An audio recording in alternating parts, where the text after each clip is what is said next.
हाय moms, अगर आप भी ब्रेस्ट फीडिंग के टाइम पर प्रॉब्लम फेस कर रही हैं, क्रैक्ड निप्पल की समस्या से जूझ रही हैं, तो ये वीडियो आपके लिए है।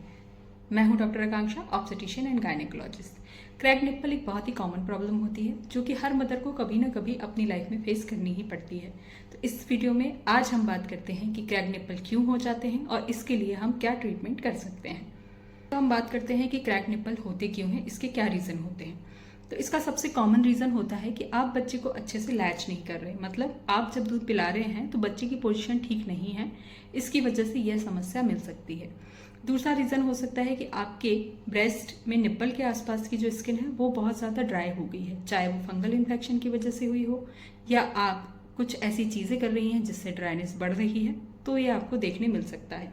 कभी कभी बच्चे को टंग टाई भी होता है, उसकी वजह से वो प्रॉपर सक नहीं कर पाता और क्रैक्ड निप्पल हो जाते हैं।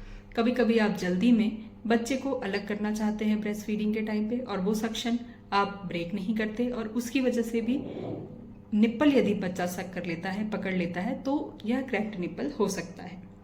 इसके अलावा यदि मिल्क प्रोडक्शन ज़्यादा हो रहा है और बच्चे की नीड कम है तो मिल्क इकट्ठा हो जाता है ब्रेस्ट में, जिसे हम बोलते हैं ब्रेस्ट एंगॉजमेंट। इसमें भी क्रैक्ड निप्पल की समस्या बढ़ जाती है। अब यदि आप ब्रेस्ट पंप यूज़ कर रही हैं और आप उसे सही तरीके से यूज़ नहीं कर रही तो सक्शन प्रेशर के इफेक्ट की वजह से भी क्रैक्ड निप्पल की समस्या हो सकती है। अब क्रैक्ड निप्पल के साथ यदि आप डॉक्टर के पास जाते हैं तो वो आपको पेन किलर एडवाइस कर सकते हैं, जिसमें पैरासीटामोल सेफ पेन किलर होता है। साथ ही आपको लिनोलिन एक ऑइंटमेंट होता है वो अप्लाई करने के लिए देते हैं, जो कि बच्चे के लिए सेफ होता है, पर फिर भी जब भी आप इसे लगाएं और ब्रेस्ट फीडिंग कराएं उसके बीच में वॉश करना ज़रूरी है। इसके अलावा कुछ होम रेमेडीज़ भी होती हैं जिसे आप यूज़ कर सकते हैं, जैसे कि आपने बेबी को फीड करा दिया, उसके बाद आप अपना ही मिल्क यदि निप्पल पर लगाएंगे तो उससे भी ठीक हो सकता है। आप वैसलीन लगा सकते हैं निप्पल पर, नारियल का तेल लगा सकते हैं, ये प्रॉपर मॉइस्चर प्रोवाइड करता है और क्रैक्ड निप्पल में हेल्प करता है।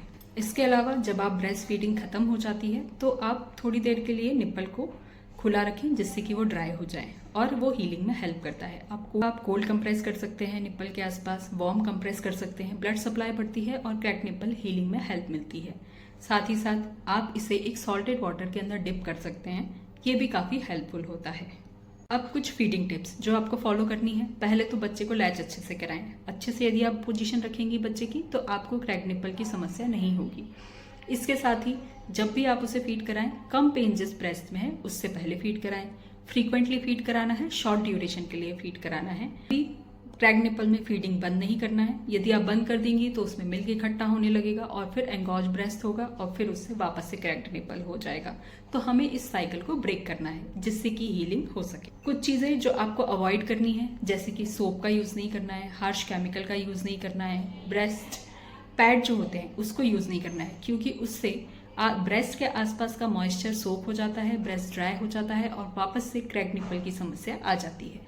अब कुछ सिचुएशन जिसमें आपको डॉक्टर के पास जाना ही जाना है, यदि बहुत ज़्यादा बर्निंग हो रही है, पेन हो रहा है, निप्पल के आसपास की स्किन रेड शाइनी हो गई है, फ्लेकी हो गई है, बहुत ज़्यादा वाइट बेबी का माउथ में वाइट कलर की कोटिंग हो गई है जो जा ही नहीं रही है, साथ में बेबी को रैशेस भी हो रहे हैं, तो ये एक फंगल इन्फेक्शन हो सकता है। इसमें आपको अपने डॉक्टर के पास ज़रूर जाना चाहिए।